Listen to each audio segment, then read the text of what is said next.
নমস্কার দর্শক বন্ধু। আগামীকাল বঙ্গাব্দের 26শে মাঘ 1430, ইংরেজির 10ই ফেব্রুয়ারি 2024 শনিবার। সূর্যোদয় ভোর 6টা 18 মিনিটে, সূর্যাস্ত সন্ধে 5টা 25 মিনিটে। তিথি শুক্লা প্রতিপদ, থাকবে রাত্রি 3টে 14 মিনিট পর্যন্ত, তারপর শুরু হবে শুক্লা দ্বিতীয়া। কালবেলা সকাল 6টা 18 মিনিট থেকে সকাল 7টা 42 মিনিট পর্যন্ত এবং বিকেলে 4টে 2 মিনিট থেকে সন্ধে 5টা 25 মিনিট পর্যন্ত থাকবে কালবেলা। বারবেলা দুপুর 11টা 1টা 15 মিনিট থেকে দুপুর 2টো 38 মিনিট পর্যন্ত থাকবে বারবেলা। এবং কাল রাত্রি সন্ধে 5টা 25 মিনিট থেকে সন্ধে 7টা 2 মিনিটের মধ্যে এবং রাত্রি 4টে 42 মিনিট থেকে শেষ রাত্রি 6টা 18 মিনিটের মধ্যে থাকবে কাল রাত্রি।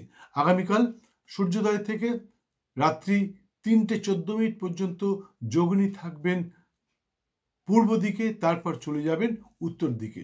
দর্শক বন্ধু, আমি সর্বপ্রথম বলে থাকি নির্দিষ্ট দিন জন্মসূচি, রাশি, নক্ষত্র, বর্ণগঞ্জন ইত্যাদি যা দেখছেন তা এক্ষুনি জানতে পারবেন আগামীকাল কোন শিশুটি কখন জন্মালে তার কি রাশি, কি নক্ষত্র ইত্যাদি হবে।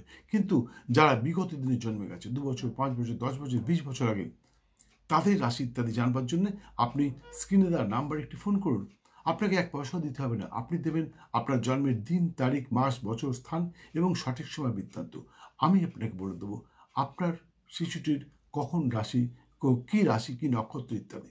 বন্ধু, জ্যোতিষীর মন্তব্য শুনুন, সর্বক্ষেত্রে সফল হবেন। আরেকটা কথা, আমি জানি আপনারা আমার ভিডিওগুলি দেখেন, সাবস্ক্রাইব করেন, শেয়ার করেন, লাইক করেন, প্রচুর ফোন করেন, কিন্তু আপনারা সময় মতন বেল আইকনটা বাজেন না, যার জন্যে সেকেন্ড টাইম, দ্বিতীয়বার আমার ভিডিও অনেকেই দেখতে পারেন না, আপনাদের কাছে নোটিফিকেশন পৌঁছয় না।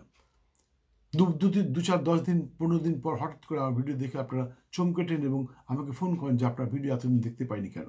তাই সকলকে বলছি বন্ধু, আপনারা বেল আইকনটা বাজিয়ে দিন। এবং যদি মনে হয় আপনি আমার গ্যালারিতে ঢুকে যান, এখানে 970টিরও বেশি ভিডিও সম্প্রচারিত রয়েছে। জ্যোতিষতন্ত্র, বাস্তুজনিত যে কোনো সমস্যার সমাধান আপনারা এখানে পেয়ে যাবেন। যাই হোক, আরেকটা কথা, আগামী 14ই ফেব্রুয়ারি সরস্বতী পুজোর দিন আমি কিছু বিদ্যা কবচ প্রস্তুত করতে চলেছি। নেবার ইচ্ছুক ব্যক্তি সত্ত্বর যোগাযোগ করুন, অবশ্যই পেয়ে যাবেন। যাই হোক,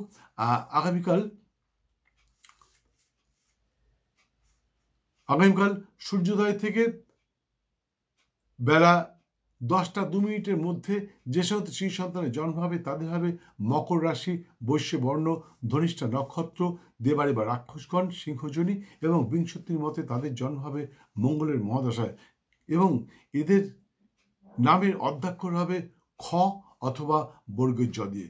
কিন্তু আগামীকাল বেলা 10টা 2 মিনিটের পর থেকে রাত্রি 8টা 34 মিনিটের মধ্যে যে সমস্ত শ্রী সন্তানের জন্ম হবে তাদের হবে কুম্ভ রাশি, শূদ্র বর্ণ, ধনিষ্ঠা নক্ষত্র, দেবাড়ি বা রাক্ষসগণ, সিংহজনী এবং বিংশতির মতে তাদের জন্ম হবে মঙ্গলের মহাদশায়। কিন্তু আগামীকাল রাত্রি 8টা 34 মিনিটের পর যে সমস্ত শ্রী সন্তানের জন্ম হবে তাদের হবে কুম্ভ রাশি, শূদ্র বর্ণ, কিন্তু তাদের হবে শতভিষা নক্ষত্র, দেবাড়ি বা রাক্ষসগণ, ঘটকজনী এবং বিংশতির মতে তাদের জন্ম হবে রাহুর মহাদশায় এবং এদের নামের অধ্যক্ষর হবে গ, তালবেশ্বর অথবা দন্তেশ্বর দিয়ে। ভিডিওটি সম্পূর্ণ দেখার জন্য অসংখ্য ধন্যবাদ। ভালো লাগলে একটি লাইক দিয়ে বেল আইকনটি বাজিয়ে দিয়ে সঙ্গে থাকুন। আবার দেখা হবে ঠিক আধ ঘন্টা পর অন্য একটি ভিডিওর সাথে। দিনটা আপনার খুব ভালো যাক। জয় মা।